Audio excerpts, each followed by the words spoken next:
Sepasang naga penakluk iblis. Karya, Asmaraman S. Hoping Hu. Jilid 17. Para pembantu itu lalu berpencar, memimpin anak buah Beng Chu yang berjumlah belasan orang. Tosin Niochu pergi bersama Ling Kui Saikong karena Beng Chu tidak memperbolehkan ia bersama Pek Liong. Pek Liong ditemani Hek Giam Ong Lok Hun, sedangkan Pek I Kong Chu memimpin beberapa orang anak buah. Mereka berpencar dan masing-masing membawa sebuah sempritan terbuat dari bambu untuk memberi tanda kepada kawan-kawan kalau mereka bertemu bahaya atau bertemu musuh. Kita menghadang musuh dari sini, kata Pek Liong kepada Hek Giam Ong Lok Hun. Mendengar ajakan ini, Hek Giam Ong mengerutkan alisnya dan matanya berkilat. Tidak akan ada musuh berani datang melalui padang rumput yang diterangi sinar bulan seperti itu. Dia pasti muncul dari semak belukar atau hutan. Hek Giam Ong, bukankah tadi Beng Chu menyuruh engkau membantu aku? Itu berarti bahwa aku yang menjadi pimpinan dan aku yang bertanggung jawab. Engkau tinggal mematuhi saja. Mari. Pek Liong lalu melompat ke depan, menuju ke padang rumput yang berada di sebelah kiri. Si tinggi kurus muka hitam itu mengeluarkan suara mengomel, akan tetapi dia tidak berani membantah karena tadi memang dia yang harus membantu Pek Liong, dan Beng Chu tentu akan marah kalau dia tidak mentaati Pek Liong. Biarlah, pikirnya, yang akan bertanggung jawab adalah Pek Liong. Sambil bersungut-sungut dan memanggul ruyungnya yang berat, dia pun mengejar di belakang Pek Liong yang membawa sebatang pedang yang dipinjamnya dari ruangan belajar silat. Tentu saja hanya Pek Liong yang sudah hafal akan kebiasaan Liong Li. Demikian pula Liong Li tahu bahwa Pek Liong akan dapat menduga cara yang dipergunakannya. Pek Liong tahu bahwa Liong Li cerdik sekali. Tamu malam biasa, tentu akan melakukan seperti yang dikatakan atau diduga oleh Hek Giam Ong tadi, yaitu datang berkunjung melalui tempat-tempat gelap yang terlindung semak-semak atau pohon-pohon. Akan tetapi justru kebiasaan tamu malam ini dijauhi oleh Liong Li. Wanita perkasa itu tentu akan memilih keadaan sebaliknya sehingga tidak akan mudah diduga lawan. Ia tentu akan mengambil jalan yang melalui padang rumput itu. Ketika mereka tiba di padang rumput yang rumputnya tebal dan subur itu, mereka berdua memandang dan tidak melihat ada bayangan orang di sana. Sinar bulan sepenuhnya menyinari padang rumput yang tidak ada pohonnya itu dan suasana sunyi, namun pemandangan amatlah indahnya. Padang rumput itu nampak hijau kekuningan, segar dan angin semilir membuat ujung-ujung rumput bergoyang-goyang seperti sekelompok penari. Namun tidak kelihatan ada orang di situ. Tiba-tiba Pek Liong berteriak dengan lantang. Musuh yang bersembunyi di sana. Cepat keluar memperlihatkan diri sebelum kami terpaksa menyerang dengan senjata rahasia kami. Hek Giam Ong sudah hampir tertawa, menertawakan Pek Liong yang dianggap tolol itu ketika tiba-tiba dari tengah padang rumput itu berkelebat bayangan hitam yang tadinya bertiarap sehingga tidak nampak di antara rumput yang tebal dan tinggi. Begitu melompat, bayangan hitam itu sudah langsung saja menerjang ke arah Hek Giam Ong yang bersenjata ruyung karena si tinggi kurus muka hitam ini yang terdekat dengannya. Hek Giam Ong terkejut bukan main. Di bawah sinar bulan purnama, dia tidak dapat melihat dengan jelas keadaan musuh yang bergerak amat cepatnya itu, akan tetapi yang diketahuinya adalah bahwa lawan ini berpakaian serba hitam dari kepala sampai mukanya dikerudungi kain hitam pula, hanya memperlihatkan sepasang mata yang mencorong mengerikan. Dia cepat menggerakkan ruyungnya menangkis, terang. Pedang di tangan orang itu terpental dan hampir terlepas. Orang itu terkejut sekali dan meloncat untuk melarikan diri. Pada saat itu, Pek Liong sudah menyambitkan pedangnya sambil berseru nyaring. Engkau hendak lari kemana? Pedang di tangannya meluncur ke arah tubuh hitam yang melarikan diri itu. Aduh! Orang berkedok itu berteriak dengan suara parau dan tubuhnya terus berloncatan jauh ke depan sambil membawa pedang yang dilemparkan Pek Liong tadi, yang agaknya menancap di tubuhnya. Pek Liong dan Hek Giam Ong mengejar, akan tetapi orang itu sudah menghilang ke dalam hutan terdekat yang gelap. Hek Giam Ong menjadi bingung karena tidak tahu harus mengejar kemana.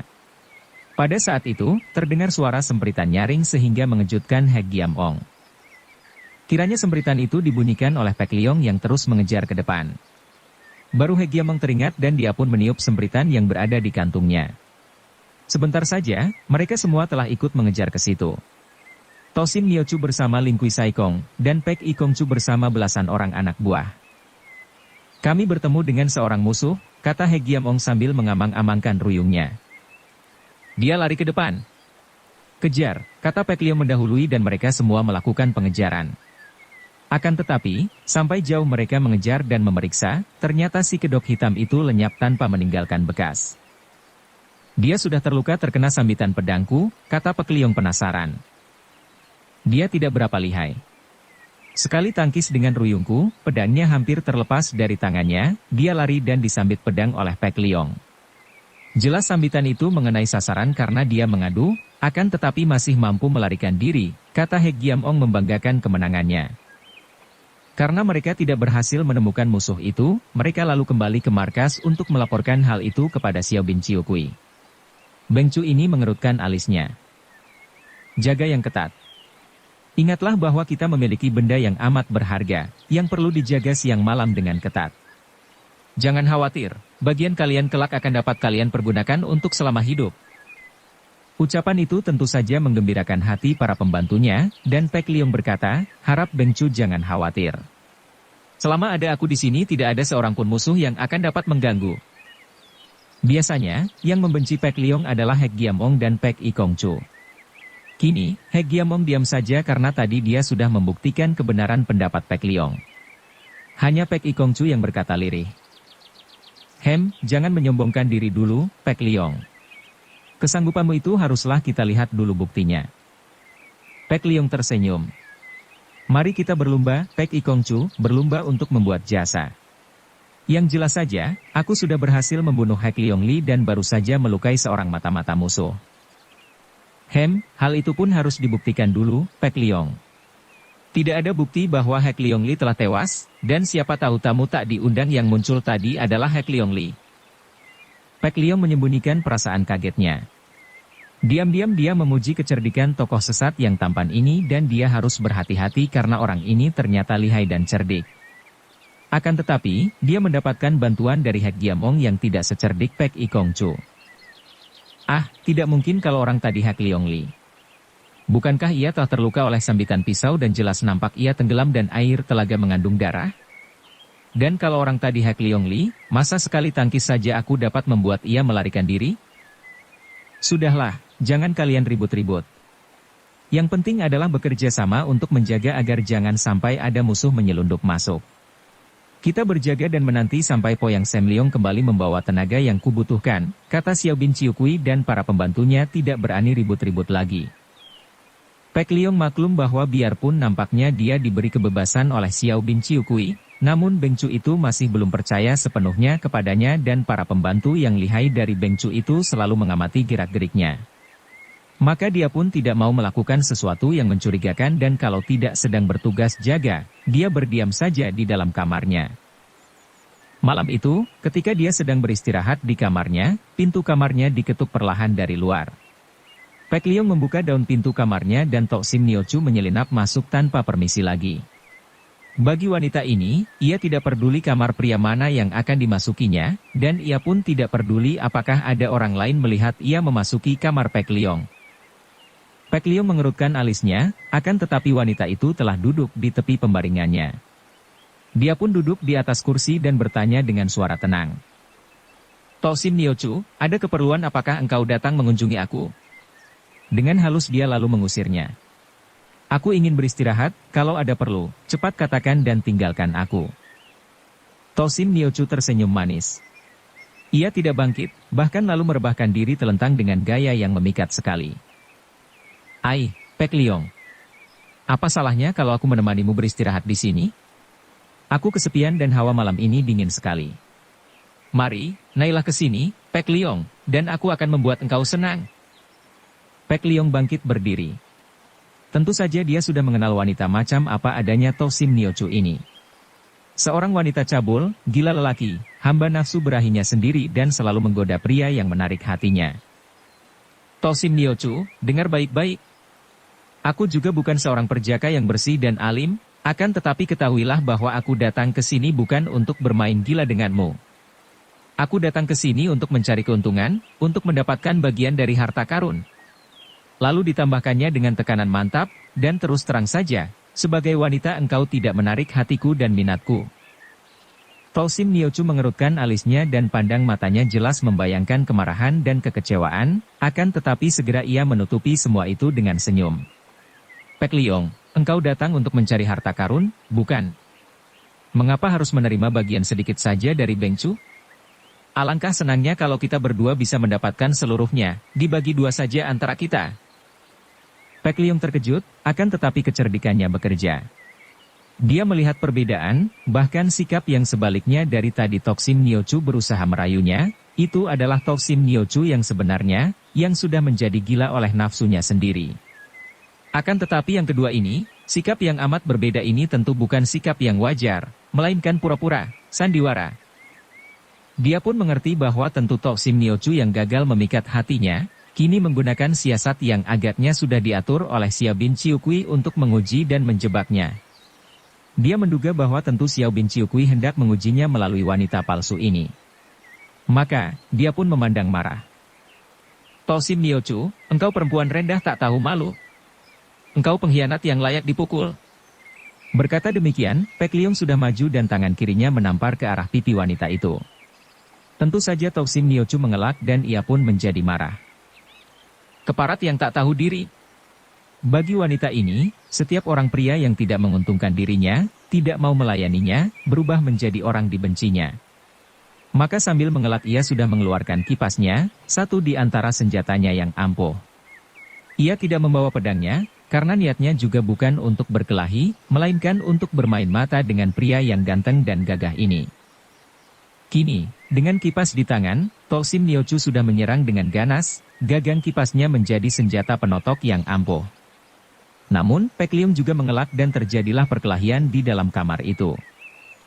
Pek Liong sengaja melayani wanita itu karena dia pun ingin menguji dan mengukur sampai di mana kepandaian seorang di antara calon-calon lawannya ini. Kalau sudah tiba saatnya, tentu ia akan bertanding sungguh-sungguh melawan Tosim Niochu. Dan dia mendapat kenyataan bahwa ilmu permainan kipas wanita itu cukup hebat, walaupun belum merupakan bahaya besar bagi dia maupun Liong Li. Dia mengelak atau menangkis dan membalas dengan tangan kosong. Tiba-tiba daun pintu kamar itu terbuka dan muncullah Xiao bin Ciukui. Hei, mengapa kalian ini? Hentikan, bentak Beng Chu itu dan dua orang yang sedang saling serang mati-matian itu pun menghentikan gerakan mereka. Dengan wajah muram Pek Liong segera melaporkan, Beng Chu, harap tangkap wanita ini. Ia telah membujuk dan mengajak aku untuk berkhianat, untuk mendapatkan harta karun berdua saja dengannya. Beng Chu itu tertawa. Hahaha, sudahlah, Pek Liong. Ia memang sengaja untuk mengujimu, dan aku menyuruhnya. Jawaban ini tentu saja sama sekali tidak mengejutkan hati Pek Liong yang memang sudah menduganya, akan tetapi dia berpura-pura terkejut dan memandang heran, juga penasaran. Akan tetapi, Beng Chu, apa artinya ini? Mengapa ia berbuat demikian kepadaku dan mengapa pula Beng Chu yang menyuruh ia berbuat demikian? Untuk menguji kesetiaanmu, Pek Liong. Dan hatinya puas sudah. Sekarang, jangan lagi kalian saling mendendam karena kalian berdua adalah pembantu-pembantuku yang paling utama dan kalau harta karun itu sudah kita peroleh, kalian akan mendapatkan bagian yang paling besar di antara semua pembantuku. Terima kasih, Beng Chu, terima kasih, kata Pek Liong dengan sinar mata gembira dan wajah berseri.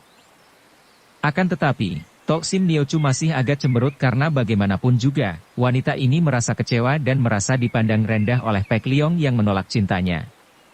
Dan Pek Liong juga maklum bahwa seorang wanita yang terhina karena ditolak cintanya akan merupakan musuh yang amat berbahaya dan amat membencinya. Pada keesokan harinya, mulailah Poyang Sam Liong membawa tenaga-tenaga bantuan yang terdiri dari pemuda-pemuda dari dusun yang bertubuh kekar. Mereka itu mau diajak oleh Poyang Sam Liong, bukan saja karena takut kepada tiga orang tokoh telaga Poyang itu, akan tetapi juga tertarik oleh janji upah yang besar. Dan mulailah Tosim Niochu yang dikecewakan Pek Liong itu berpesta pora. Sambil menanti berkumpulnya 50 orang, jumlah yang dibutuhkan, wanita ini seenaknya memilih beberapa orang pemuda dan mengajak mereka ke kamarnya.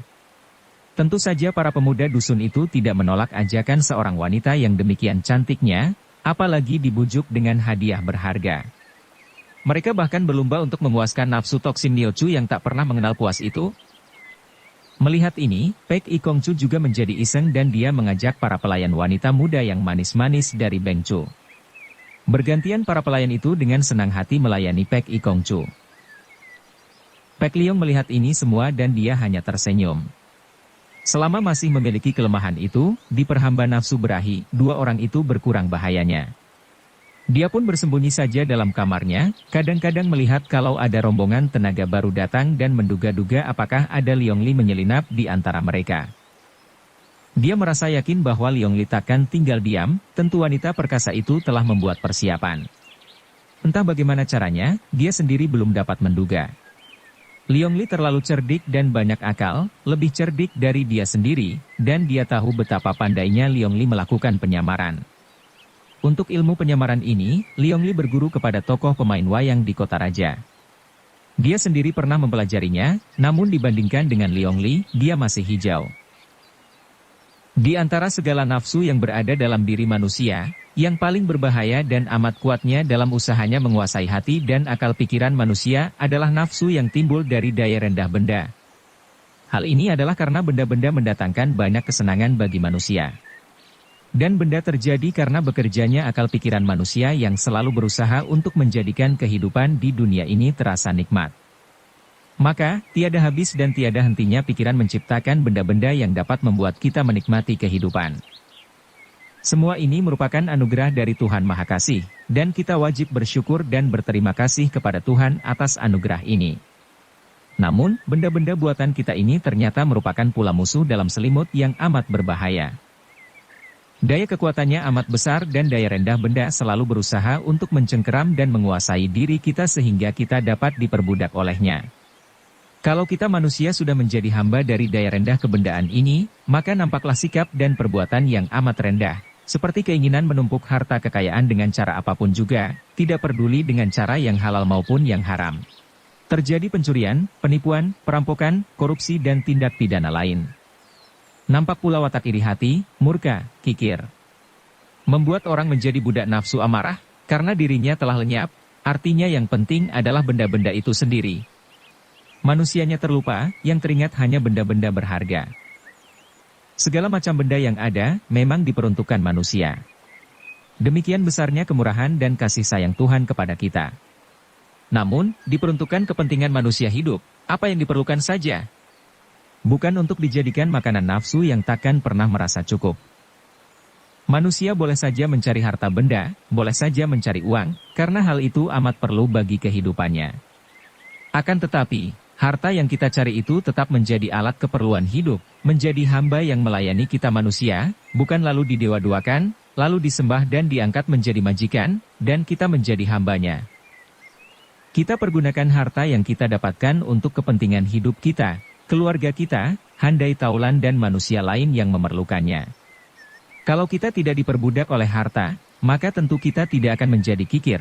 Kita tidak merasa sayang untuk mempergunakan harta demi perikemanusiaan, menuruti dorongan hati, yaitu kasih sayang antara manusia yang digerakkan oleh kasih sayang Tuhan. Kalau kita tidak diperbudak oleh benda, tentu kita tidak suka melakukan hal-hal yang tidak baik, hal-hal yang haram, untuk memperolehnya. Kalau kita mendapatkan benda atau harta dengan cara yang halal, yang diridho Tuhan, maka harta itu akan mendatangkan nikmat hidup yang luar biasa bagi kita. Namun, sungguh kita harus berhati-hati, harus selalu mohon petunjuk dari Tuhan Maha Kasih, untuk dapat menjadi manusia yang utuh, yang tidak diperhamba oleh nafsu-nafsu kita, terutama nafsu yang timbul dari daya rendah kebendaan. Daya rendah kebendaan ini amatlah kuatnya, dan tanpa bantuan kekuasaan Tuhan yang Maha Kasih, kita manusia kiranya akan teramat sukarnya menanggulanginya. Karena kita amat membutuhkan benda, kita sudah begini tergantung kepada benda dalam kehidupan ini. Makin maju dunia ini, majunya adalah majunya kebendaan dan kita semakin terpengaruhi. Kita tidak mungkin dapat membebaskan diri dari bantuan kebendaan. Asal kita selalu ingat bahwa kita harus memperalat benda, bukan malah diperalat. Kalau kita mau membuka mata mengamati penuh kewaspadaan, akan nampak betapa kita ini tak berdaya tanpa bantuan kebendaan, dan betapa nampak bahwa manusia ini sudah dijadikan hamba-hamba yang menuruti segala kehendak setan itu, daya rendah kebendaan itu. Lihat saja betapa di mana-mana terjadi perang, permusuhan, tipu-menipu, segala bentuk kejahatan hanya untuk saling memperebutkan kebendaan. Daya rendah kebendaan yang sudah mencengkeram manusia, membuat manusia menjadi penjahat, setidak-tidaknya menjadikan manusia kikir, tamak dan tidak mengenal peri kemanusiaan.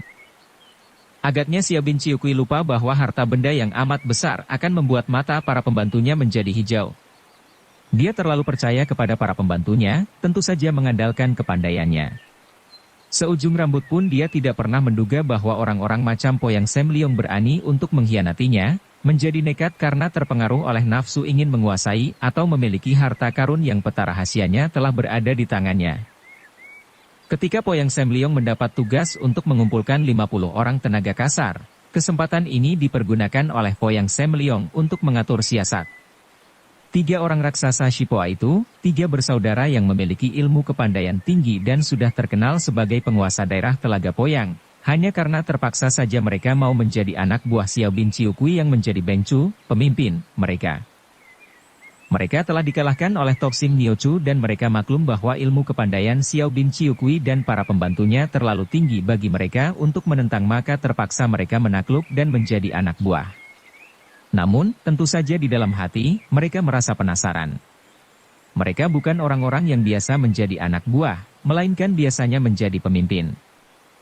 Ketika mereka melihat betapa Xiao bin Ciukui mendapatkan patung emas, kemudian dari dalam patung emas itu ditemukan peta yang mengandung rahasia penyimpanan harta karun, tentu saja hati mereka terguncang oleh keinginan keras untuk dapat memiliki harta karun itu, bukan sekedar menerima upah kelak dari Bengcu mereka. Dan melihat betapa Xiao bin Ciukui membutuhkan 50 orang pekerja, mereka dapat menduga bahwa tentu harta karun itu amat besar jumlahnya dan berada di tempat yang sukar untuk dibongkar sehingga membutuhkan demikian banyaknya orang. Ketika mereka bertiga diberi kesempatan selama 3 hari untuk mengumpulkan 50 orang pekerja kasar, Po Yang Sam Leong lalu menghubungi Yang Che Ngokui, 5 iblis Sangai Yang Che. Yang Che Ngokui adalah 5 orang kakak beradik seperguruan yang menjadi pimpinan gerombolan bajak sungai Yang Che Kiang. Mereka itu merupakan sahabat baik dari Po Yang Sam Leong, dan semenjak bertahun-tahun mereka itu saling bantu. Po Yang Sam Leong tidak pernah mengganggu daerah sungai Yang Che yang dikuasai Yang Che Ngokui, yaitu di sepanjang sungai itu di daerah yang panjangnya kurang lebih 100 lai. Tentu saja bagian lain dari sungai yang teramat panjang itu dikuasai oleh tokoh-tokoh sesat yang lain. Sebaliknya, Yang Che Ngokui dan anak buah mereka tidak pernah mau mengganggu daerah Telaga Poyang. Mendengar cerita Po Yang Sam Leong tentang patung emas, 5 orang kepala bajak sungai itu merasa tertarik sekali. Orang pertama bernama Cho Akun, berusia 45 tahun dan bertubuh tinggi kurus. Orang kedua dan ketiga kakak beradik, hanya dikenal dengan nama Akuan berusia 43 tahun yang berperawakan sedang dan Aban berusia 41 tahun bertubuh pendek kecil. Orang keempat dan kelima juga kakak beradik, yang pertama bernama Jihok berusia 40 tahun dengan tubuh tinggi besar dan adiknya Jilok berusia 38 tahun bertubuh pendek gendut. Mereka itu adalah kakak beradik seperguruan dan mereka terkenal amat lihai dengan permainan golok mereka. Dukung channel Novel Silat dengan subscribe, follow, like, komen dan share. Rahasia patung emas? Pernah kami mendengar cerita tentang itu, akan tetapi karena cerita itu mengenai Telaga Poyang, kami pun tidak memperhatikan lagi. Kami tidak ingin mengganggu Telaga Poyang karena kami selalu bersahabat dengan kalian, kata Cho Akun orang tertua kepada 3 orang tamunya itu. Po Aseng, orang pertama dari Po Yang Sam Leong, mengangguk-angguk. Kami percaya sepenuhnya akan kesetiakawanan Yang Che Ngokui. Kami sendiri tadinya hanya menganggap bahwa cerita itu merupakan dongeng rakyat. Akan tetapi, kemudian kami mendengar akan adanya peta rahasia tentang patung emas yang terjatuh ke dalam tangan Tio Keesan, maka kami menangkapnya dan menghajarnya sampai mati. Dalam peristiwa itulah kami bertemu dengan para pembantu Xiao bin Ciukui dan kami ditundukkan, dipaksa menakluk dan menjadi pembantu Xiao bin Ciukui yang mengangkat diri menjadi Bengcu. Dia lalu menceritakan semua keadaan, menceritakan pula tentang hasil yang dicapai Bengcu sehingga bukan saja patung emas dikuasainya, akan tetapi juga peta yang tersembunyi di dalam patung itu, peta yang amat berharga. Peta itulah yang penuh rahasia dan amat berharga. Po Aseng melanjutkan ceritanya yang amat menarik perhatian 5 orang pemimpin bajak sungai itu. Biarpun Bengcu menyembunyikan dan merahasiakan dari para pembantunya, namun kami dapat mengira-ngira bahwa tentu harta karun itu amat besar. Buktinya, dia menyuruh kami untuk mengumpulkan 50 orang tenaga kasar. Hal ini saja menunjukkan bahwa selain tempat itu sulit ditemukan, melalui pembongkaran dan kerja keras, juga sudah pasti harta karun itu banyak sekali. Yang Cengokui semakin tertarik, akan tetapi mereka saling pandang dan bersikap hati-hati. Memang menarik sekali, akan tetapi, saudara Poa, sedangkan kalian bertiga saja takluk kepada mereka, apalagi kami. Apakah kalian menyuruh kami menyerang mereka dan mengalami kehancuran kami? Wah, Yang Cengokui terlalu merendahkan diri, kata Poa Seng. Terus terang saja, kalau mengenai ilmu silat, memang mereka itu merupakan sekumpulan orang yang berkepandaian tinggi dan lihai sekali. Apalagi, seperti kuceritakan tadi, Pek Liong Eng juga menjadi pembantu Beng Chu, bahkan orang seperti Hek Liong Li tewas di tangan Pek Liong. Kalau kita hanya mempergunakan tenaga kekerasan menyerbu, memang hal itu amat sukar. Ilmu kepandaian kalian berlima, biarpun lebih tinggi daripada kami, kiranya belum cukup untuk dapat mengalahkan mereka. Ingat, Xiao Bin Ciukui adalah seorang di antara Kyulomo, dia seorang datuk sesat yang sakti. Akan tetapi, kalian mempunyai anak buah yang amat banyak. Choa Kun mengerutkan alisnya. Jadi maksudmu kita menyerbu mengandalkan anak buah kami? Memang, kami dapat mengerahkan anak buah kami sampai 200 orang banyaknya. Tidak, bukan begitu maksudku. Sebaiknya diatur begini. Kalian memilih sekitar 25 orang anak buah pilihan. Mereka ini akan berbaur dengan para pemuda dusun yang kupilih untuk melakukan pekerjaan membongkar tempat harta karun. Kita jadikan mereka sebagai mata-mata.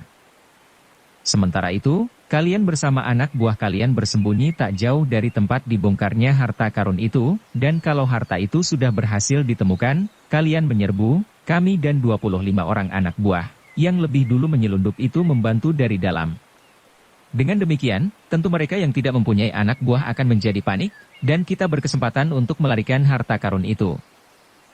Yang Cengokui mengangguk-angguk, saling pandang, kemudian mereka tertawa, hahaha. Suatu gagasan yang amat baik, kata Choa Kun. Kita biarkan mereka mencari harta karun itu, membiarkan mereka membongkarnya sampai dapat, setelah dapat kita turun tangan merampasnya. Alangkah mudah kelihatannya. Akan tetapi engkau sendiri yang mengatakan bahwa Xiao Bin Ciukui adalah seorang di antara Kyulomo yang sakti, belum lagi para pembantunya Pek Liong Eng, To Sim Nio Chu, Ling Kui Sai Kong, Pek I Kong Chu dan Hek Giam Ong. Mereka semua adalah orang-orang yang memiliki kepandaian amat tinggi. Apakah tidak akan merupakan bunuh diri dan kita akan mati konyol sebelum bisa mendapatkan harta karun itu, Ouyang Sem Liong? Yang Cengokui harap jangan khawatir. Bukankah pepatah mengatakan bahwa yang kalah otot harus menang otak? Kalau harta karun itu telah ditemukan, ada dua jalan yang dapat kita tempuh.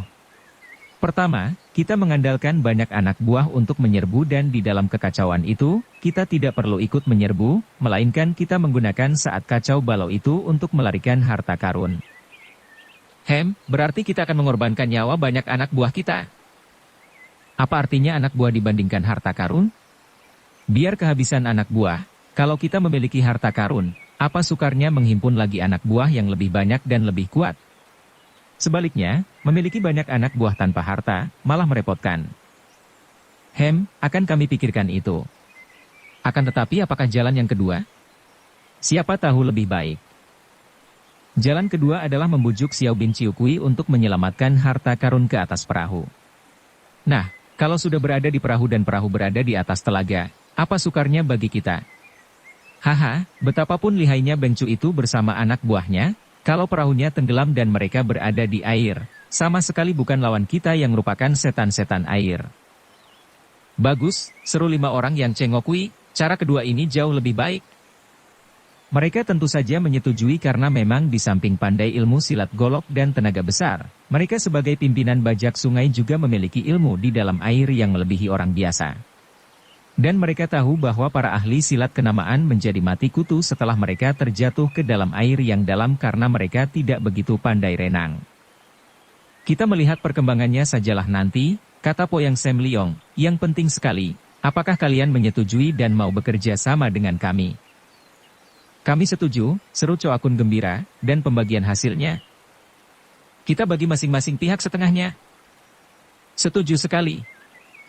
Demikianlah. Selama 3 hari, Poyang Semliong berhasil mengumpulkan 50 orang pria dari usia 20 sampai 40 tahun. 25 orang yang menyamar sebagai orang-orang biasa adalah anak buah Yang Chengokui, sedangkan yang 25 orang lainnya adalah penduduk dusun di sekitar Poyang. Mereka mau menerima ajakan Poyang Semliong karena janji upah yang cukup besar, jauh lebih besar dibandingkan hasil tani atau hasil mencari ikan mereka. Bahkan banyak orang yang datang untuk ikut bekerja terpaksa ditolak karena jumlahnya telah mencukupi. Di antara 25 orang dusun itu terdapat seorang pemuda bertubuh sedang ramping yang gerakannya gesit walaupun tubuhnya agak kecil. Pemuda ini memiliki wajah yang bentuknya tampan, akan tetapi karena kulit mukanya penuh bopeng, atau tanda totol-totol hitam dan kotor, juga kulit muka, leher, kaki dan tangannya nampak hitam kotor, maka dia menjadi tidak menarik. Poyang Semliong menerima pemuda ini yang dibawa oleh pemuda-pemuda lainnya karena dia nampak gesit dan sehat. Biar Pek Liong sekalipun kalau berhadapan dengan pemuda ini tentu sama sekali tidak akan dapat menduga bahwa pemuda ini bukan lain adalah Liong Li. Seperti kita ketahui, Liong Li pada malam pertama itu berhasil memasuki daerah markas gerombolan penjahat dan kedatangannya telah diketahui oleh Pek Liong dan He Giam Ong. Andai kata tidak ada Pek Liong di situ, He Giam Ong tentu tidak akan menduga bahwa tamu malam yang tidak diundang itu telah bertiarap di antara rumput. Ketika Liong Li yang mendekam itu mendengar suara Pek Liong, ia merasa gembira sekali. Suara Pek Liong itu jelas menandakan bahwa ia harus keluar dan dalam kesempatan itu tentu Pek Liong dapat memberitahukan sesuatu yang penting. Maka ia pun meloncat keluar dan langsung menggunakan He Liong Kiam menyerang He Giam Ong Lok Hun. Pada saat He Giam Ong Lok Hun menangkis dengan ruyungnya, ia melihat Pek Liong menggerakkan tangan mencegah, maka cepat ia miringkan pedangnya sehingga mata pedangnya yang tajam tidak menyambut ruyung yang tentu akan membuat ruyung itu patah. Bahkan ia sengaja mengendurkan tenaganya sehingga ia terpental dan meloncat jauh ke belakang, membuat gerakan melarikan diri. Pada saat itulah, Pek Liong menyambitkan sebatang pedang. Liong Li menyambut pedang, menangkap pedang dengan lagak terkena sambaran pedang, mengeluarkan teriakan mengaduh lalu menghilang ke dalam kegelapan hutan. Setelah ia tiba jauh di kaki bukit, ia membaca surat yang tadi menempel di pedang yang disambitkan Pek Liong. Surat itu singkat saja namun cukup jelas baginya. Peta rahasia dalam patung emas dikuasai Beng Cu. Poyang Semliong diutus mencari 50 orang tenaga untuk membongkar tempat penyimpanan harta karun. Menanti saat baik untuk turun tangan. Harap siap, kalau mungkin menyelundup di antara para pekerja. Hanya itulah tulisan Pek Liong, namun ia sudah dapat menggambarkan apa yang terjadi. Tentu harta pusaka itu bukan berupa sebuah patung emas yang biarpun berharga namun tidak sepadan dengan segala macam rahasia pada petanya.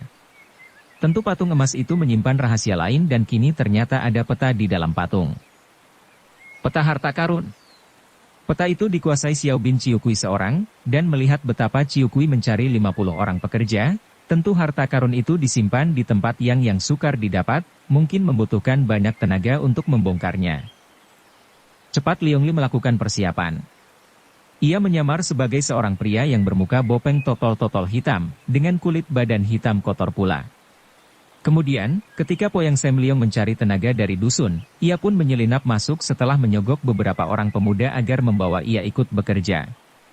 Tentu saja para pemuda dusun itu pun tidak tahu bahwa pemuda buruk rupa itu adalah seorang gadis yang cantik jelita.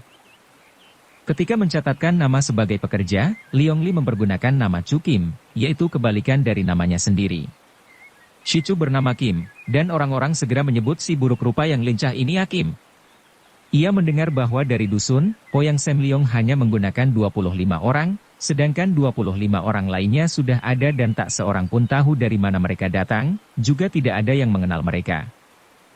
Dengan pengamatan matanya yang tajam, Liong Li melihat betapa 25 orang yang lain itu rata-rata memiliki sinar mata yang bengis dan kejam, juga mereka pendiam dan ia pun menarik kesimpulan bahwa mereka tentulah anak buah Poyang Semliong sendiri. Diam-diam ia menjadi tertarik dan menduga-duga, mengapa Poyang Semliong yang diutus mencari tenaga kerja sebanyak 50 orang itu agaknya menyelundupkan 25 orang anak buahnya. Dengan cerdik sekali, Liong Li dapat menyelundupkan pedang Pek Liong Kiam dan Hek Liong Kiam di antara perabot yang harus mereka bawa, yaitu linggis, cangkul dan sekop. Juga buntalan pakaian karena menurut Poyang Semliong, Sebelum pekerjaan itu selesai, mereka semua tidak boleh meninggalkan tempat pekerjaan, diharuskan tidur di sana dan akan diberi makan. Pada hari keempat, pagi-pagi sekali mereka semua disuruh berjalan dalam barisan, menuruni lereng Bukit Merak dan pergi ke sebuah bukit kecil di tepi Telaga Poyang. Tempat ini sunyi sekali karena bukit kecil itu merupakan bukit yang gersang, berbatu-batu dan tidak ada tumbuh-tumbuhan kecuali rumput liar. Bukit ini penuh dengan batu-batu besar dan guha-guha batu.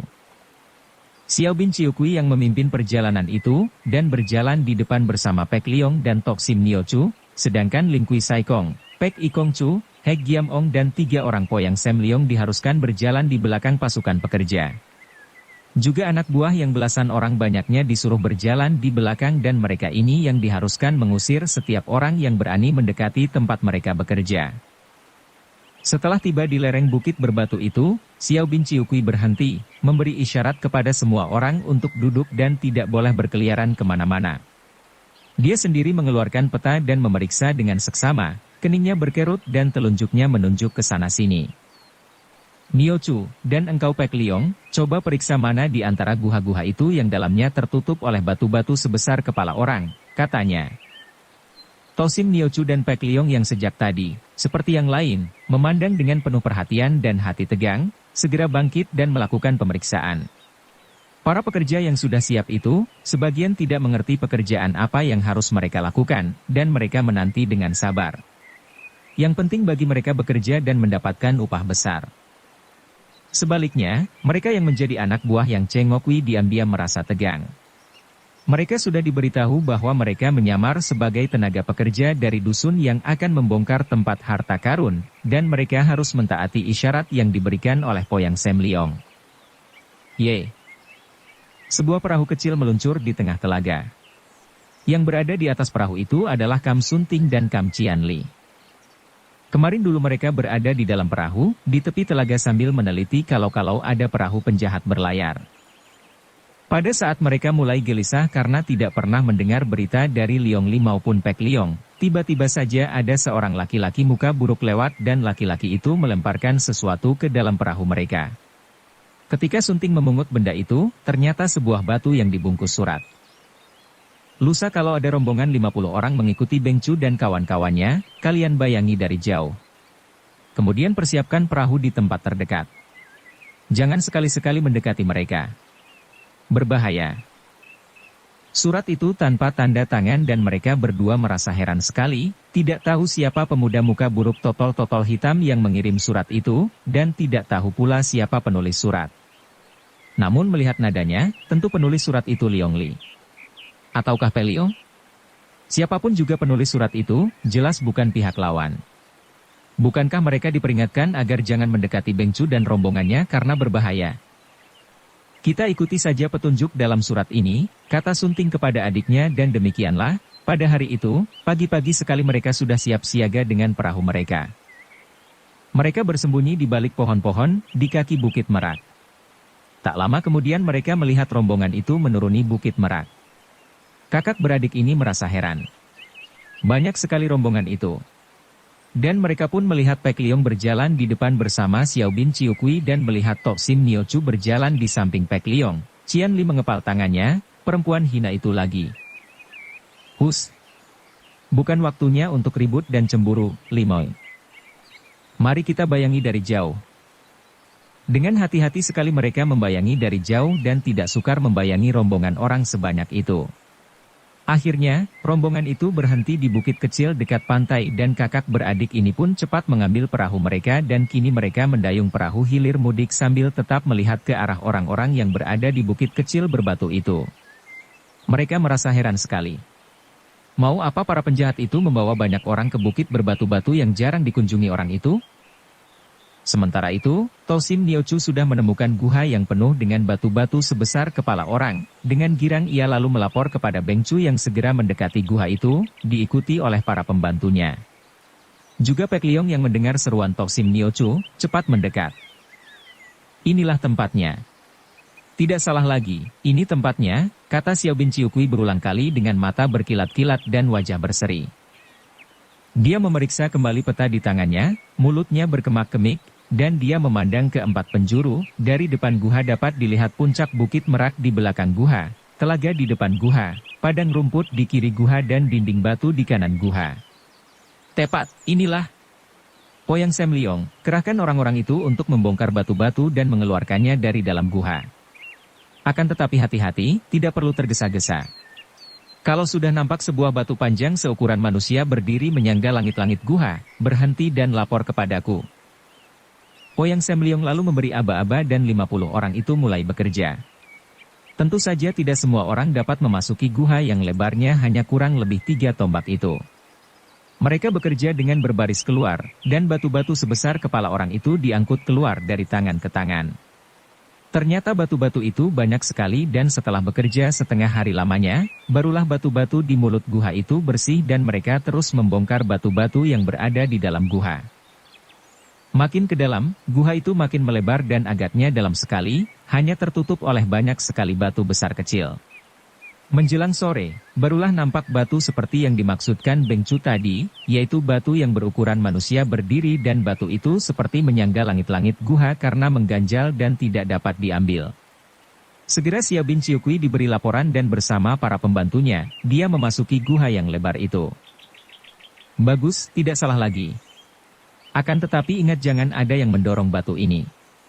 Biarkan saja batu ini berdiri di sini dan mulai besok pagi, kalian terus mengeluarkan batu-batu yang berada di dalam itu. Kalau bertemu batu yang tertanam dan melekat, harus dibongkar. Seperti juga siang tadi, para pekerja mendapat ransum makanan yang dipersiapkan oleh para pelayan wanita dan belasan orang anak buah Beng Cu. Setelah makan malam, mereka semua diperbolehkan mengasuh dan malam itu mereka tidur di dalam tenda-tenda yang dipasang di sekitar guha yang dibongkar. Penjagaan dilakukan dengan ketat. Siang tadi, ada orang yang tertarik melihat demikian banyaknya orang membongkar batu di situ, akan tetapi setelah melihat bahwa di situ ada Poyang Sam Leong yang menghardik, orang-orang yang hendak menonton lari ketakutan dan tidak ada lagi orang berani mendekati bukit kecil itu. Malam itu, biarpun mereka semua harus tidur di tempat yang demikian sederhana dan seadanya, tetap saja tidak dilewatkan dengan sia-sia oleh Tok Sim Nio Chu. Ia memilih seorang pekerja yang cukup tampan dan berkulit bersih, dan dibawanya pemuda itu ke balik sebuah batu besar di mana ia mendirikan sebuah tenda kecil, bertilamkan rumput kering yang dikumpulkannya. Pemuda dusun itu ternyata tidak kelihatan bodoh seperti yang lain, dan dengan gembira dia melayani wanita cantik yang penuh gairah itu. Akan tetapi, menghadapi seorang wanita selihai Tok Sim Nio Chu, sebentar saja pemuda itu jatuh ke dalam rayuannya dan menjadi lunak seperti lilin, menurut apa saja yang dikehendaki Tok Sim Nio Chu dan menjadi permainannya. Pemuda yang kurang pengalaman itu merasa yakin bahwa wanita itu benar-benar mencintanya, maka dia pun tidak lagi dapat menyimpan rahasia.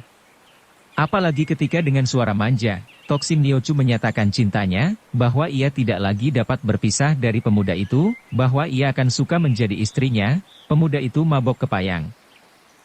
Nio Chu, kekasihku, dengar baik-baik. Kalau engkau benar mencintaiku seperti aku cinta padamu, kita dapat menjadi suami istri, bahkan kita dapat hidup bersama dalam keadaan yang kaya raya. Akan tetapi, engkau harus bersiap-siap dan begitu selesai pekerjaan ini, engkau harus lebih dulu melarikan diri dan bersembunyi. Apa maksudmu? Tanya Tok Sim Nio Chu sambil memperkuat rangkulannya. Kami akan merampas harta karun itu. Tentu akan terjadi pertempuran besar maka sebaiknya engkau menyingkir. Setelah nanti selesai dan aku mendapatkan bagianku, kita dapat menikah dan hidup senang. Apa sih yang kau maksudkan? Ceritakan dulu yang jelas agar aku dapat mentaati pesanmu. Aku harus tahu keadaannya agar tidak kebingungan. Dengan pandainya Tok Sim Nio Chu mempergunakan kepandaiannya untuk membelai dan merayu sehingga pemuda itu makin menjadi lupa daratan. Maka, diceritakanlah semua rencana yang diatur oleh Poyang Sam Leong dan Yang Cheng Ngokui. Dia mengaku bahwa dia bersama 24 orang anggota atau anak buah Yang Cheng Ngokui menyelundup bersama para pekerja dari dusun, dan betapa Yang Cheng Ngokui dengan banyak anak buahnya juga sudah siap dan mengepung tempat itu. Kalau sudah tiba saatnya, mereka semua akan bangkit dan menyerang rombongan Xiao Bin Ciukui dan merampas harta karun. Mendengar cerita ini, tentu saja Tok Sim Nio Chu terkejut setengah mati. Akan tetapi, ia tidak memperlihatkan kekagetannya. Menurutkan hatinya, ingin sekali pukul ia membunuh pemuda pengkhianat ini. Akan tetapi ia terlampau cerdik untuk melakukan hal itu. Bahkan ia memperhebat permainan cintanya yang membuat pemuda itu semakin mabok dan keluarlah semua rahasia dari mulutnya, betapa Poyang Sam Leong yang hendak berkhianat itu yang menghubungi Yang Chengokui. Dengan cerdiknya Toksim Niochu bersumpah bahwa ia mencinta pemuda itu, dan memesan agar jangan sampai rahasia mereka yang akan menikah itu diketahui orang lain. Aku akan menanti sampai tiba saat itu. Kalau sekutumu sudah berhasil merampas harta karun dan terjadi pertempuran, aku akan lari menyembunyikan diri, menanti sampai engkau keluar sebagai pemenang, lalu kita kawin dan hidup berbahagia, katanya pada keesokan harinya ketika pagi-pagi ia melepas pemuda itu meninggalkan tendanya. Tentu saja Toksim Niochu cepat pergi menemui Xiao Bin Chiukui di dalam tendanya. Sepagi itu Xiao Bin Chiukui sudah minum arak sampai mukanya menjadi merah sekali.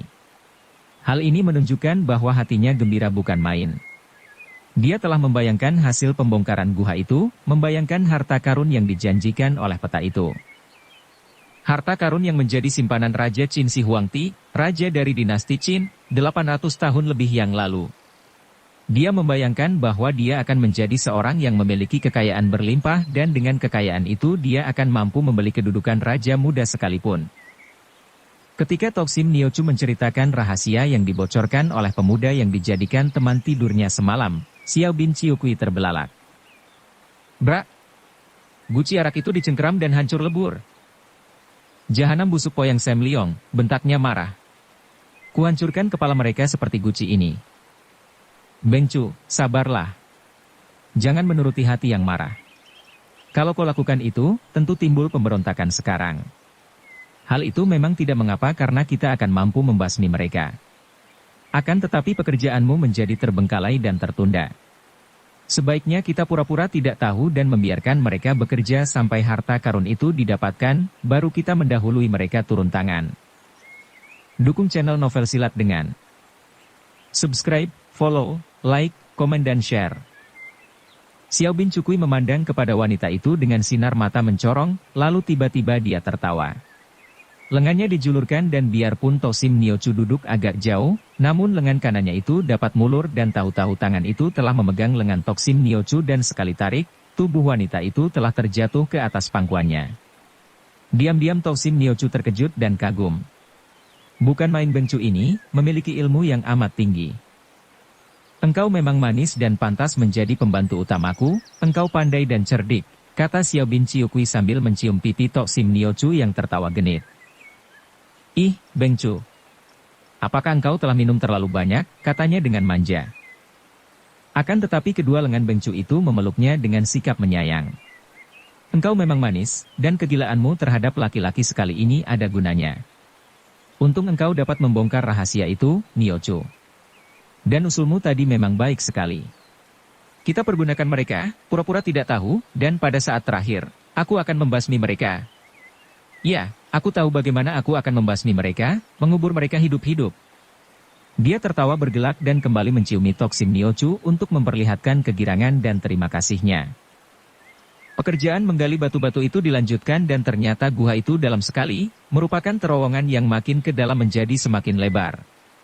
Sehari itu mereka bekerja keras, namun masih tetap saja belum sampai di bagian terakhir, dan masih ada saja sisa batu-batu besar yang harus dikeluarkan dari dalam gua itu. Baru pada hari ketiga, batu-batu habis dikeluarkan dan Xiao Bin Chiukui sendiri memasuki gua itu, diikuti semua pembantunya termasuk Poyang Sam Leong. Sesuai dengan petunjuk dalam peta, Beng Chu itu memeriksa keadaan bagian gua yang paling dalam.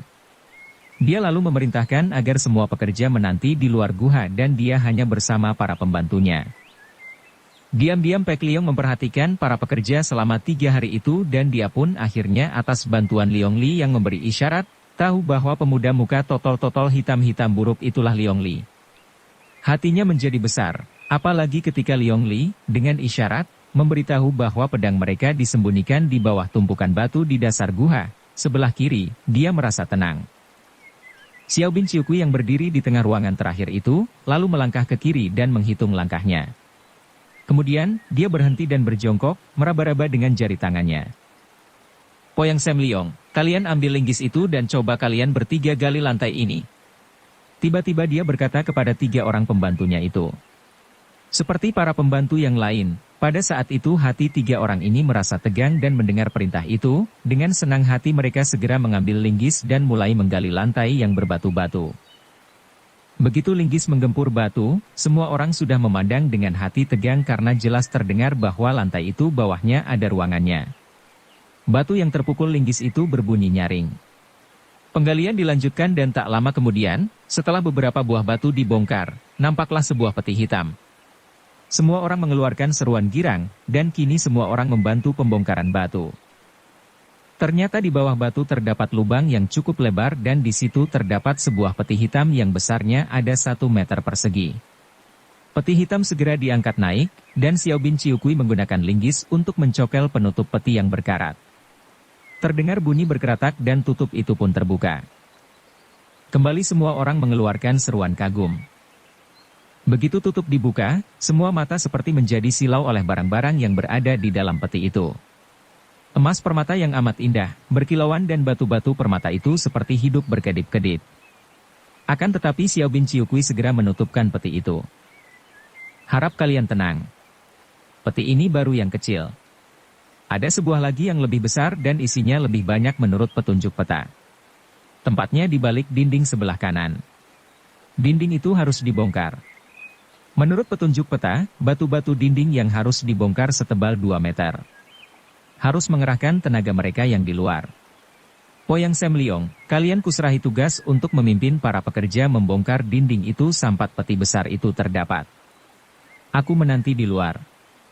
Berkata demikian, Xiao bin Ciukui memberi isyarat kepada para pembantu lainnya untuk mengangkat peti hitam itu keluar. Lin Kui Saikong yang bertenaga besar lalu mengangkat peti hitam itu, dinaikkan ke atas pundaknya dan dia pun melangkah keluar diikuti oleh Xiao bin Ciukui dan para pembantunya. Juga Poyang Sam Leong melangkah keluar paling akhir dan mereka sempat saling berbisik bahwa sebaiknya mereka menanti sampai peti besar itu dapat dikeluarkan, baru mereka akan turun tangan dan memberi isyarat kepada Yang Cengokui yang bersembunyi di luar bersama anak buah mereka. Setelah Lin Kui Saikong tiba di luar guha, para pekerja yang sejak tadi menanti dengan hati tegang, bersorak-sorai penuh kegembiraan melihat peti hitam yang dipanggul keluar itu. Tentu saja mereka bersorak gembira karena pekerjaan mereka berhasil baik dan mereka tinggal menanti upah dan hadiah. Akan tetapi, Poyang Sam Leong melangkah maju dan mereka mengangkat tangan menyuruh para pekerja tenang, kemudian terdengar suara Po Aseng. Dia sengaja berteriak lantang karena dia bermaksud agar suaranya dapat pula didengar oleh Yang Cengokui. Saudara sekalian, dengar baik-baik. Pekerjaan kita belum selesai. Memang sudah ditemukan sebuah peti, akan tetapi itu hanya peti kecil, dan masih harus ditemukan lagi sebuah peti yang jauh lebih besar. Untuk itu, kita harus membongkar dinding guha yang 2 meter tebalnya. Oleh karena itu, marilah kita masuk kembali ke dalam guha dan kita kerahkan tenaga untuk membongkar dinding itu agar pada hari ini juga kita akan dapat menemukan peti besar itu. Setelah ditemukan peti besar itu, barulah pekerjaan selesai dan saudara sekalian akan diberi upah dan hadiah secukupnya. Mendengar teriakan ini, semua pekerja bersorak gembira dan mereka pun berbondong-bondong mengikuti Poyang Sam Leong memasuki guha. Diam-diam Pek Leong memperhatikan dan dia tidak melihat pemuda bermuka totol-totol hitam. Leong Li tidak ikut masuk, pikirnya. Tentu ada alasannya yang kuat dan dia semakin waspada. Jaga peti ini baik-baik, kata Xiao bin Ciukui kepada 5 orang pembantunya.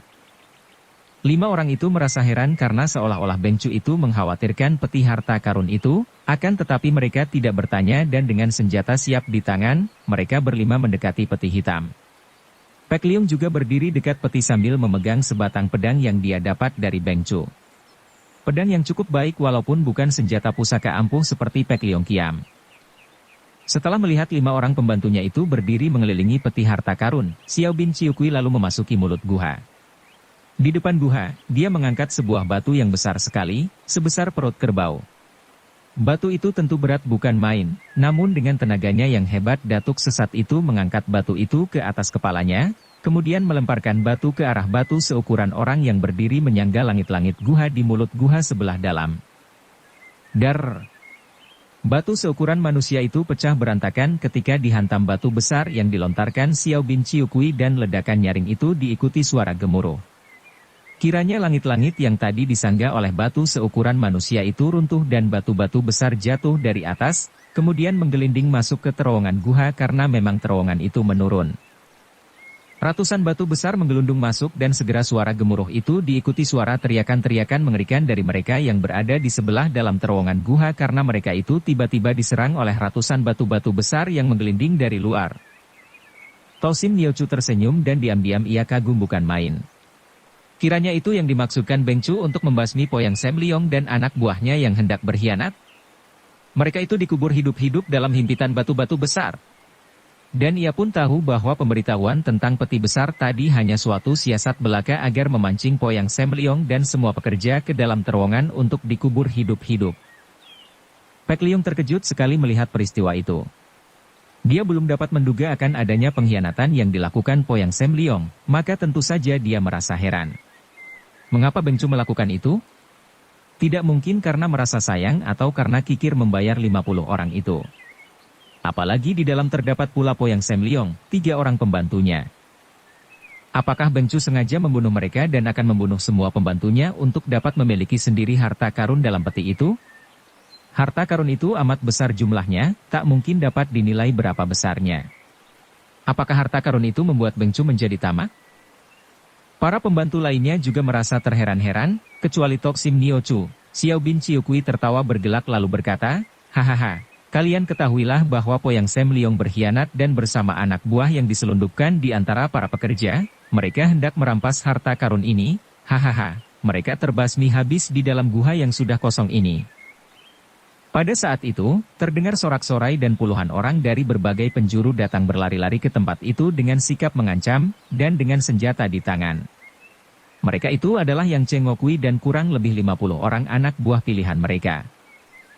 Mereka tadi masih menanti tanda dari Poyang Sam Liong. Ketika mendengar suara gemuruh dan tahu bahwa Poyang Sam Liong dan anak buah mereka itu terjebak di dalam terowongan guha, Yang Cengokui yang sejak tadi sudah berliur melihat peti hitam itu, segera mengajak anak buah mereka menyerbu. Nah, itu sekutu Poyang Sam Liong datang menyerbu. Mereka adalah Yang Cengokui dan anak buah mereka, kata Toksim Niochu.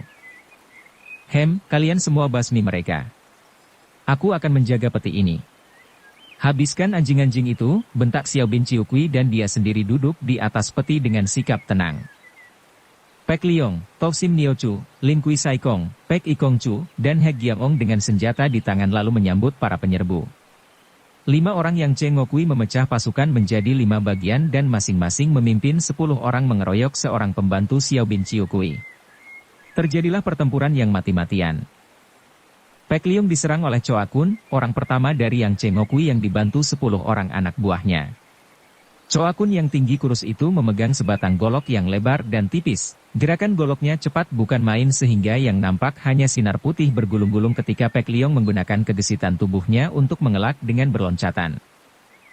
Namun, gulungan sinar golok itu mengejar terus dan terdengar suara berdesing-desing. Dan pada saat itu, 10 orang anak buah Choa Kun juga sudah mengeroyok bagaikan serombongan semut, mempergunakan senjata mereka yang bermacam-macam dan ternyata mereka itu pun semua memiliki ilmu silat yang lumayan. Pek Liong menjadi agak ragu karena dia tidak mengenal siapa mereka dan apa sebenarnya maksud mereka menyerang Xiao Bin Ciukui dan para pembantunya. Dia sendiri hanya merupakan pembantu pura-pura saja dari Beng Cu itu, bukan seorang yang benar-benar membelanya, bahkan dia siap menentang Xiao Bin Ciukui, seorang datuk besar kaum sesat, seorang di antara Kiulomo yang terkenal amat jahat. Maka, menghadapi pengeroyokan 11 orang itu, dia lebih banyak mengelak dan menangkis, dan belum pernah membalas. Oleh karena itu, maka dia nampak terdesak oleh pengeroyokan mereka. Pada saat itu, nampak bayangan orang berkelebat dan pemuda yang mukanya totol-totol telah menerjang memasuki medan pertempuran, dan begitu ia melompat masuk, 2 kali tubuhnya bergerak dan 2 orang pengeroyok Pek Liong roboh terpelanting. Orang itu bukan lain adalah Hek Liong Li dan ia segera melemparkan sebatang pedang kepada Pek Liong sambil berkata cepat. Mereka ini Yang Cengokui dan anak buah mereka yang membantu pengkhianatan Poyang Sam Liong. Kita basmi mereka dulu, baru nanti menghadapi Beng Cu dan kaki tangannya. Ucapan ini cukup bagi Pek Liong untuk mengusir keraguan hatinya. Kini dia tahu bahwa apa yang dikatakan Beng Cu tadi memang benar. Poyang Sam Leong rupanya mempergunakan kesempatan ketika mengumpulkan pekerja itu, untuk mengadakan persekutuan dengan Yang Chengokui untuk melakukan pengkhianatan dan mencoba untuk merampas harta karun. Kalau Liong Li sampai dapat mengetahui rahasia mereka, sudah tentu Beng Chu, dengan satu dan lain cara, dapat pula mengetahui rahasia itu maka Beng Chu telah menghadapi pemberontakan itu dengan caranya yang amat kejam, yaitu membasmi anak buah itu bersama Poyang Sam Leong di dalam gua. Setelah kini merasa yakin bahwa yang dihadapinya adalah para penjahat yang mencoba untuk merampas harta karun, Pek Leong yang kini sudah memegang pedangnya sendiri, lalu memutar pedangnya dengan cepat. Nampak di situ kini dua sinar yang bergulung-gulung dahsyat, sinar putih dan sinar hitam dari pedang pusaka Pek Leong Kiam di tangan Pek Leong dan pedang pusaka Hek Leong Kiam di tangan Liong Li. Dan dalam waktu beberapa menit saja, Choa Kun yang sedang menyerang Pek Leong dengan sabetan goloknya, telah roboh ketika Pek Leong menangkis dengan Pek Leong Kiam. Golok itu patah menjadi dua dan sinar Pek Leong Kiam masih terus menyambar ke depan setelah menangkis. Choa Kun yang terkejut melihat goloknya patah, tidak sempat lagi mengelak dan pedang Pek Leong Kiam hampir saja membabat lehernya menjadi buntung. Dia roboh dengan luka hebat di lehernya, dan tewas tak lama kemudian. 10 orang anak buahnya juga roboh malang melintang diamuk oleh pemuda yang mukanya totol-totol hitam dan Pek Leong. Setelah semua pengeroyoknya roboh, Pek Leong dan Liong Li lalu mengamuk, membantu para pembantu Xiao Bin Chiu Kui yang lain. Para pembantu itu sebetulnya tanpa dibantu oleh Pek Leong dan Liong Li sekalipun tidak akan kalah menghadapi pengeroyokan seorang di antara Yang Chengokui dan 10 orang anak buahnya. Para pembantu itu rata-rata memiliki kepandaian yang tinggi, lebih tinggi daripada kepandaian Yang Chengokui. Maka, begitu Pek Leong dan Liong Li membantu, sebentar saja kelima orang Yang Chengokui roboh tewas dan 50 orang anak buah mereka itu, sebagian besar roboh tewas atau terluka sedangkan sisanya melarikan diri cerai-berai ketakutan. Melihat betapa semua musuh sudah roboh atau melarikan diri, Xiao Bin Chiu Kui tertawa bergelak dengan gembira. Dia pun melihat sepak terjang pemuda muka totol-totol itu yang membantu anak buahnya, maka dia pun berkata kepada mereka, "Bagus sekali. Mari kita cepat menyingkir dari sini karena tentu akan menarik perhatian banyak orang. Kita pergi dengan perahu agar lebih cepat dan engkau pun ikutlah, orang muda. Engkau telah membantu kami dan aku akan memberimu hadiah secukupnya." Akan tetapi, sebelum ada yang menjawab, tiba-tiba pemuda yang mukanya totol-totol dan yang di punggungnya tergantung sebatang pedang itu telah meloncat ke depan Xiao Bin Chiu Kui dan terdengar bentakannya nyaring. "Xiao Bin Chiu Kui, sudah terlalu lama aku menanti saat ini. Serahkan harta karun itu kepadaku." Tentu saja semua orang menjadi kaget dan memandang pemuda itu dengan penuh perhatian.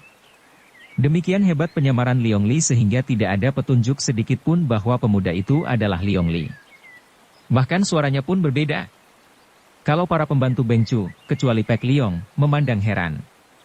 Xiao Bin Chiu Kui sendiri mengerutkan alisnya dan dia membentak marah. Bocah buruk, sudah gilakah engkau?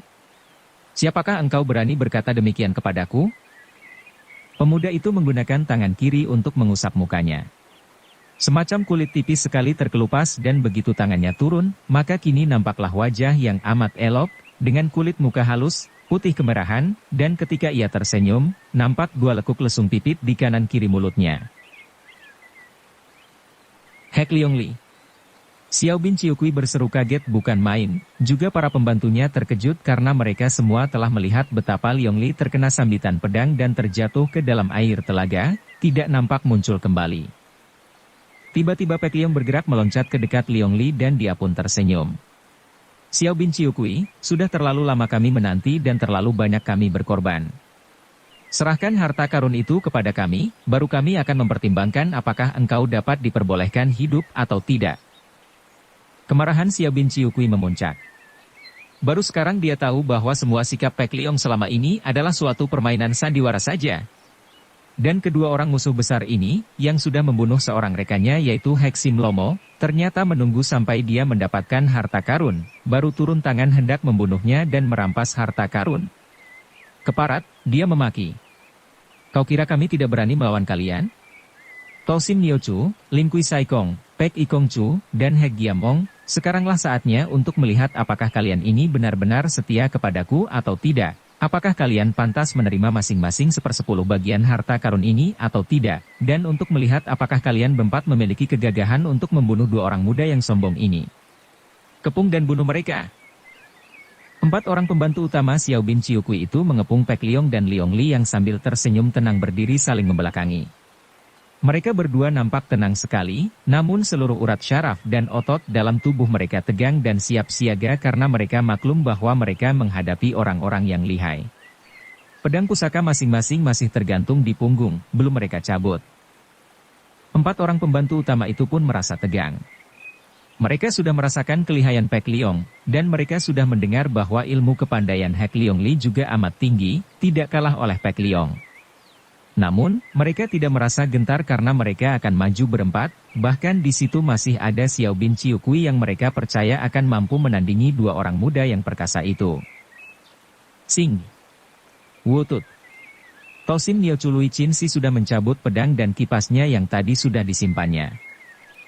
Wanita cantik berusia 30 tahun lebih yang tubuhnya masih padat dan dengan lekuk-lengkung menggerahkan ini memasang kuda-kuda, tangan kanan yang memegang pedang diangkat di atas kepala, pedangnya melintang ke kiri, tangan kiri yang memegang kipas berada di depan dada dengan kipasnya berkembang, kedua kaki ditekuk lututnya dan pinggulnya yang besar bulat itu menonjol ke belakang.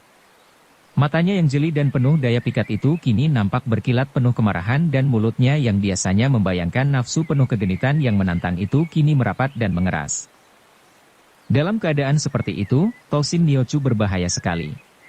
Ia marah dan sakit hati, bukan saja karena melihat Pek Liong berkhianat dan hendak merampas harta karun, akan tetapi ia pun teringat bahwa cintanya ditolak Pek Liong, hal yang amat menyakitkan hati karena belum pernah ada pria menolak rayuan mautnya. Rasa suka dan cintanya kepada Pek Liong kini berubah menjadi kebencian besar dan hanya kematian Pek Liong di ujung pedang dan kipasnya sajalah yang akan memuaskan hatinya pada saat itu. Lin Kui Saikong juga merasa penasaran. Kakek tinggi besar seperti raksasa yang bermuka singa ini memandang dengan mata melotot lebar dan wajahnya yang ditumbuhi cambang bau sehingga mirip muka singa itu membayangkan kemarahan yang buas. Tadi pun dia mengamuk seperti seekor singa buas dan sepasang senjatanya masih berada di kedua tangannya. Sebatang golok besar yang masih berlepotan darah di tangan kanan dan sebatang rantai baja di tangan kiri. Baju yang berlengan pendek berwarna hitam itu memperlihatkan 2 buah lengan yang memiliki otot yang besar dan melingkar-lingkar, menunjukkan bahwa kakek ini memiliki tenaga yang amat kuat. Dan memang demikianlah, Lin Kui Saikong terkenal sebagai seorang yang memiliki tenaga otot yang amat besar, dan juga memiliki ilmu mengaum seperti singa yang mengandung getaran dahsyat dapat melumpuhkan lawan, ilmu yang disebut Sai Chu Hokang, tenaga auman singa, di samping pandai memainkan golok dan rantai yang merupakan kombinasi senjata yang amat berbahaya bagi lawan. Pembantu ketiga adalah Pek Ikong Chu Chiongkoan, pria berusia 35 tahun yang tampan dan pesolek itu. Pakaiannya serba putih namun terbuat dari sutra halus dan mahal, dengan hiasan renda berkembang di tepinya. Sebatang pedang telah berada di tangan kanannya. Sikapnya tenang dan dia bahkan tersenyum-senyum, namun pandang matanya berkilat, tanda bahwa dia juga marah. Bekas murid Kunlun Pai yang menyeleweng ini dan yang terkenal sebagai seorang penjahat cabul, sudah siap pula untuk merobohkan dan membunuh Pek Liong dan Hek Liong Li dan dia percaya bahwa dengan bekerja sama, mereka berempat akan mampu mengalahkan 2 orang muda yang hendak merampas harta karun itu. Apalagi di situ terdapat Beng Chu yang dia tahu memiliki ilmu kepandaian yang amat tinggi. Orang keempat yang menjadi pembantu Xiao bin Ciukui juga telah siap siaga. Dia adalah He Giamong Lok Hun. Pria berusia 45 yang bertubuh tinggi kurus dengan kulit muka dan lengan tangan menghitam ini memiliki wajah yang mengerikan. Wajah yang seperti topeng. Bukan hanya karena kulitnya hitam, akan tetapi wajah itu seperti wajah mati, dingin dan membayangkan kekejaman luar biasa. Memang He Giamong ini sesuai dengan julukannya, adalah seorang algojo yang selalu menerima tugas untuk menyiksa atau membunuh orang sesuai dengan perintah Xiao bin Ciukui. He Giamong Lok Hun sudah mengamang-amangkan senjatanya yang dahsyat, yaitu sebatang ruyung besar yang berat. Melihat betapa 4 orang itu telah mengepung mereka, Pek Liong dan Liong Li juga bersiap. Mereka berdiri saling membelakangi, posisi yang terbaik untuk menghadapi pengeroyokan sehingga tidak akan ada lawan yang dapat membokong dari belakang. Dengan kedudukan seperti itu, mereka dapat saling melindungi. Apalagi di antara kedua orang jagoan ini memang sudah terdapat saling pengertian yang luar biasa. Seolah-olah ada kontak batin yang demikian kuatnya sehingga mereka seperti dapat membaca pikiran masing-masing dan dapat saling menduga dengan tepat segala gerakan mereka. Memang terdapat hubungan yang amat erat di antara kedua orang ini, maka, begitu mereka berdiri saling membelakangi, mereka demikian tenang dan saling percaya, seolah-olah mereka merupakan dua badan satu hati dan satu pikiran. Tosin Niochu Lui Chin Si bersama Pek Ikong Chu Chiong Koan menghadapi Pek Liong, sedangkan Lim Kui Sai Kong dan Hek Giam Ong Lok Hun menghadapi Hek Liong Li. Dua orang pendekar itu telah siap siaga dan mereka sudah mencabut pedang mereka. Pek Liong Eng Tan Chin Hai nampak tenang sekali, dengan wajahnya yang tampan, tubuh sedang, pakaian serba putih. Wajahnya nampak jantan dengan dagunya yang berlekuk di tengah-tengah dan di tangan kanannya nampak sebatang pedang yang bersinar putih seperti perak. Adapun Hek Liong Li Lai Kim Chu, dengan wajahnya yang bulat telur, dagu meruncing manis, mulutnya yang kecil itu berbibir merah basah dengan lesung pipi yang menambah kejelitaannya, tahi lalat kecil di bawah mata kiri juga menjadi pemanis. Ia tenang dan tersenyum manis. Rambutnya digelung ke atas dan dihias tusuk konde perak berbentuk naga kecil di atas setangkai bunga teratai. Seperti Pek Liong, ia juga sudah siap dengan pedang pusaka Hek Liong Kiam di tangan kanan. Tosin Niochu yang memimpin pengeroyokan itu mengeluarkan teriakan melengking nyaring sebagai tanda dimulainya penyerangan, dan suara yang melengking ini segera disusul suara mengaum yang menggetarkan jantung keluar dari mulut Lim Kui Sai Kong. Kalau orang lain yang menghadapi lengkingan suara Tosin Niochu dan auman suara Lim Kui Sai Kong, tentu akan merasakan jantung mereka terguncang hebat yang dapat membuat semangat melayang atau mendatangkan perasaan takut dan gentar. Lengkingan dan auman itu sudah merupakan serangan yang mempergunakan tenaga kaikang amat kuat. Namun, Pek Liong dan Liong Li menghadapi suara itu sambil tersenyum saja. Diam-diam mereka telah mengerahkan tenaga sakti untuk melindungi diri mereka sehingga suara itu lewat tanpa bekas dan tidak mempengaruhi mereka sama sekali. Hait! Tiba-tiba Tosin Niochu sudah menggerakkan pedang dan kipasnya, pedangnya menusuk ke arah dada sedangkan kipasnya dikebutkan ke arah muka Pek Liong. Pemuda ini dengan tenangnya mengelak ke kanan dan dia disambut bacokan pedang di tangan Pek Ikong Chu. Bacokan pedang amat cepat datangnya, menyambar bagaikan kilat saja. Pek Liong menggerakkan Pek Liong Kiam menyambut. Akan tetapi, agaknya Pek Ikong Chu sudah pernah mendengar akan keampuhan Pek Liong Kiam, maka sebelum pedangnya tertangkis, dia sudah menahan bacokannya, dan mengubah pedangnya yang kini menusuk perut. Sungguh cepat dan tidak terduga sama sekali gerakan pemuda bekas murid Kunlun Pai ini, maka Pek Liong cepat meloncat kembali ke kiri. Mulailah pertandingan yang amat seru antara Pek Liong yang dikeroyok dua orang lawan tangguh itu. Bersambung ke jilid 18. Dukung kami dengan subscribe, follow, like, komen dan share. Terima kasih.